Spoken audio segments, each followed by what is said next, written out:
பதஞ்சலி யோக சூத்திரம் விபூதி பாதம் சூத்திரம் 12 சாந்தோடி தௌ துல்லிய பிரத்யேயௌ சித்தியஸ்யை காக்ரதா பரிணாம.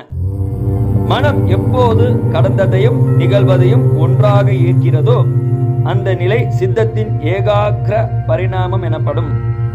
மனம் ஒரே பொருளை நோக்கி 12 நொடிகளுக்கு மேல் செல்கிற போது அந்த தடையற்ற ஓட்டத்தை மன ஒருமை என்று சொல்லலாம்.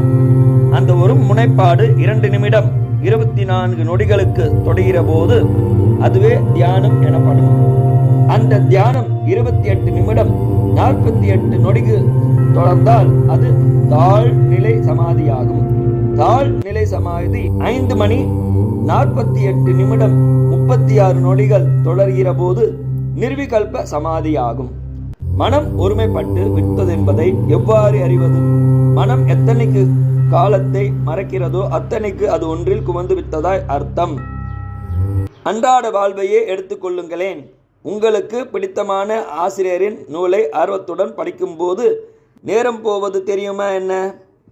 இயற்கை எத்தனையோ புதுமை காட்சிகளை வைத்திருக்கிறது, வெளிப்படையாயும் மறைவாயும். அவற்றில் வியந்து நிற்கிற போது நாம் எந்த காலத்தில் இருக்கிறோம் என்பதே பிடிபடாமல் போகும். சென்ற காலமும் நிகழ்காலமும் ஒன்றிலொன்றாய் சேர்ந்தே நிற்கும். மனம் தனக்கு விருப்பமானவற்றில் லயிக்கிற போது மணிகள் நொடிகளாய் தெரியும். காலத்தை மறந்த யோகி காலம் கடந்த கடவுளோடு ஒன்று விடுகிறார். ஓம் நமச்சிவாய.